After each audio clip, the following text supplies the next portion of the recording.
Welcome back, everyone, to another deep dive. This time, we're going to be looking at something that's pretty fundamental to a lot of artificial intelligence, neural networks, Right.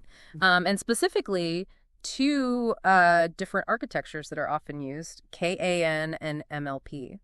Yeah, that's a good comparison, I think, to start off with, because they're both very popular, but also quite distinct in how they approach things. Yeah, and that's what makes this deep dive so interesting. Our source material for today is this paper, KNN or MLP, a fairer comparison. And as you can tell from the title, they're trying to really settle the score here. Yeah, see which one comes out on top. Yeah, and the spoiler is there's not a clear winner across the board. Right. It really depends. Yeah, and that's what makes it so much fun because we get to dive into like, well, why is that the case? Exactly, yeah. So you can kind of think of neural networks like the brains of an AI system. Yeah, I like that analogy. They're learning from data to do these cool things. Right.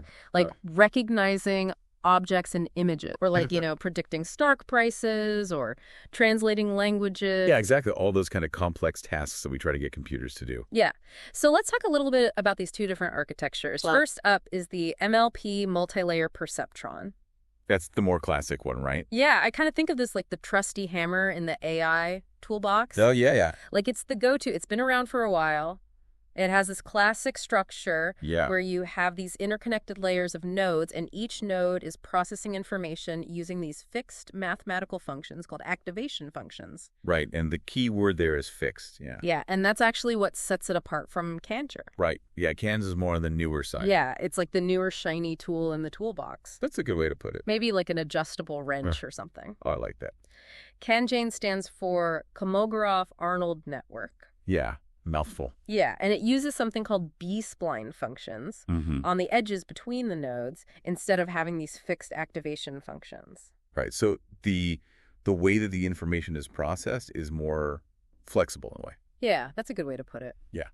So the B-spline functions, that's actually something I had to like look up and be like, okay, what is this? Yeah, they can get a little bit mathematical if you really dive into them. Yeah. But at a high level, think of them like building blocks that can be combined in different ways to create these smooth curves. Okay, yeah. And that flexibility allows CAN to learn more complex relationships, especially when it comes to mathematical formulas. Okay, interesting. So it's like MLP is good at general stuff, but if you need to do fancy math, you break out the cane. Yeah, kind of. You could think of it that way, yeah. So to really put these architectures head to head, the researchers designed these tests in 5 different categories. Oh, wow. Like an AI obstacle course almost. So they had machine learning, computer vision, natural language processing, audio processing, and then this last one, symbolic formula representation. Okay, so pretty diverse range of tasks there. Yeah, and they really tried to make it a fair comparison. Yeah, I was going to say, like, how do you actually compare these things fairly? Right, so they controlled for things like the number of parameters in the networks. Okay. And something called FLOPs, which is basically a measure of the computational power. Oh, okay. So like making sure they're the same weight class before the boxing match. Yeah, exactly. So let's get to the results. Okay. This is the exciting part. In most of these areas, machine learning, computer vision, natural language processing, and audio processing, MLP was the champ.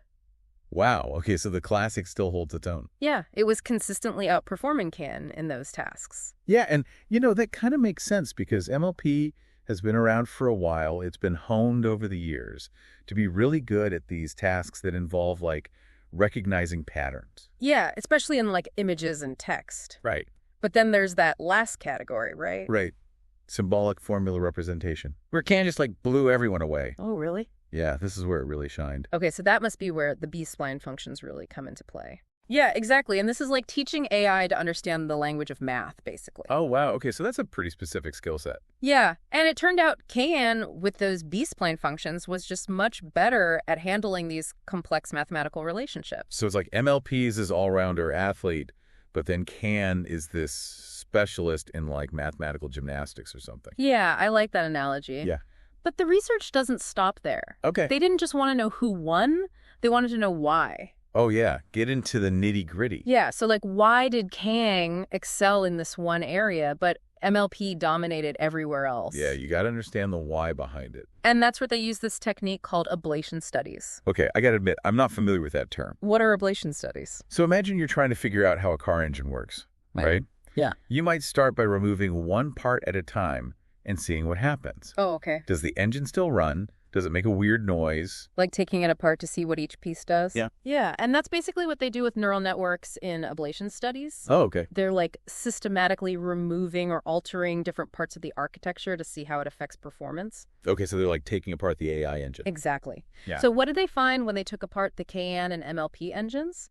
Well, they found that KN's success in this symbolic formula representation was directly tied to using those B-spline functions. Oh, wow. Yeah. To test this even further, they actually added B-spline functions to the MLP. Oh, that's clever. And guess what? It got better at the math. It got way better. Wow. In some cases, it even matched or beat KN. That's wild. So those B-spline functions, they're like the secret sauce. Yeah, it's like this special ingredient that unlocks a whole new level of performance. Especially for mathematical tasks, it seems. Yeah, but here's where it gets even more interesting. Adding the B-splines didn't really help MLP much in those other areas. Oh, so it wasn't like a universal upgrade. Yeah, it seems like it's more of a specialized tool.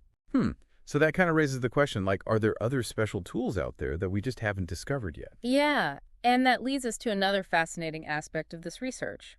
Continual learning. Okay, so what is continual learning?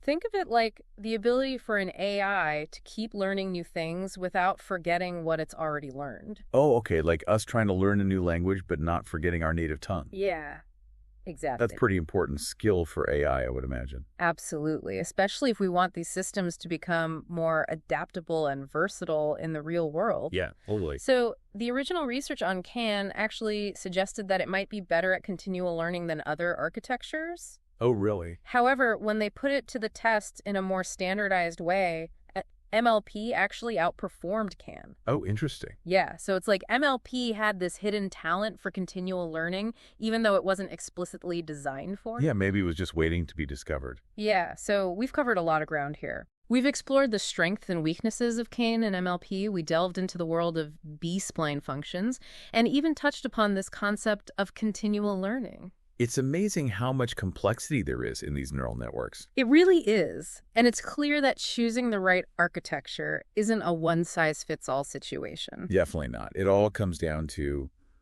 what are you trying to achieve with your AI? What's the goal? Yeah, and that brings us to the big question. What does all of this mean for you, our listener? Why should you care about which neural network architecture reigns supreme? Well, we'll be diving into that in part 2.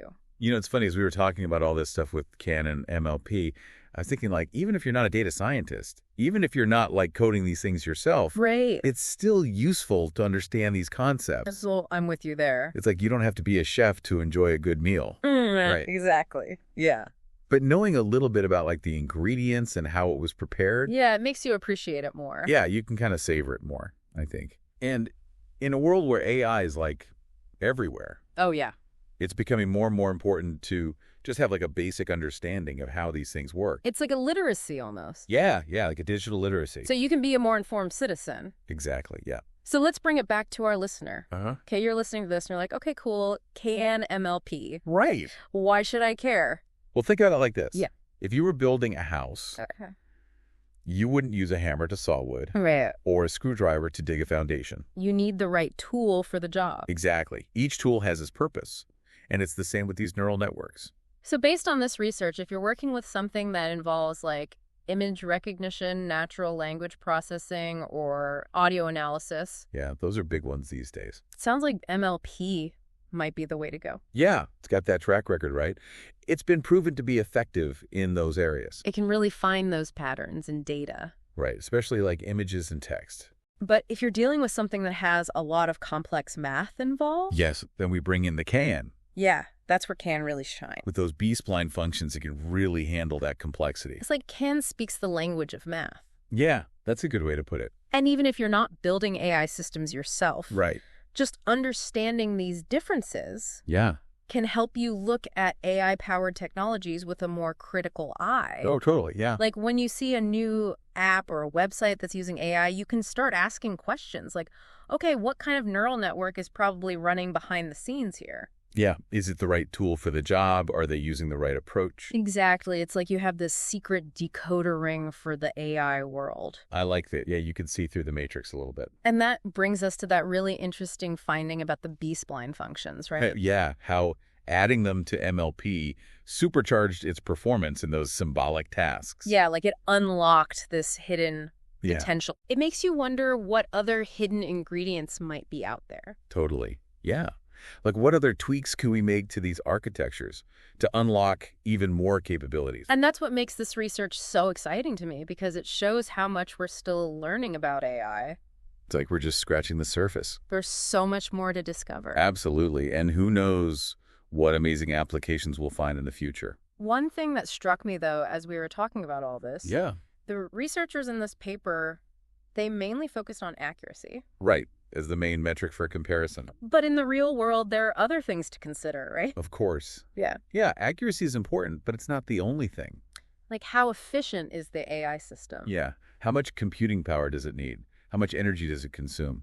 And what about explainability? Oh, that's a big one these days. Can we understand why the AI is making the decisions it's making? Right, especially in areas like healthcare or finance where the stakes are high. Explainability is crucial. It's like we need to be able to trust the AI. And to trust it, we need to understand it. Exactly. Right. So when we take all these things into account, the choice between Can-An and MLP, or any other architecture for that matter, it becomes a lot more nuanced. It's not just about finding the model with the highest accuracy. It's about finding the model that best fits the specific needs and constraints of the problem you're trying to solve. And that takes careful consideration and a deep understanding of the trade-offs involved. Absolutely.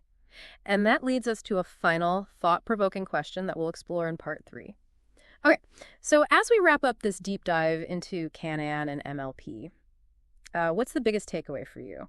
For me, it's realizing just how much the choice of architecture can really impact what an AI system can do. Yeah, and not just what it can do, but also like the ethical implications too, right? Right, totally. Like this research really highlights how even small choices in the design, like using a certain type of function, Yeah, like those B-splines. right, can have these huge ripple effects on the AI's ability to do certain tasks. It's like a chain reaction almost. Yeah, and it really underscores the importance of being thoughtful and careful when we're developing these AI systems. It's like we're not just building machines, we're shaping the future here. That's a good way to put it. And with that comes this responsibility to make sure that these systems are aligned with our values, you know? Absolutely. Like we want AI to benefit humanity. Yeah, to make the world a better place, not worse. And I think that's where the conversation about AI ethics becomes so crucial. Oh, yeah, for sure.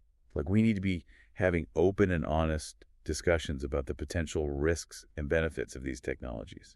Yeah, and not just among experts, but like with the public too. Exactly. Everyone needs to be involved in shaping this future. You know, it's like we're navigating this uncharted territory with AI. It's a good analogy. In this research on Can and MLP, it's like a map that helps us understand the terrain a little bit better. Yeah, it gives us some insights into the complexities and challenges of AI development. But it also shows us the incredible potential. Oh, absolutely. There's so much more to explore and discover. And that's what makes it so exciting. Yeah, it's like a whole new frontier.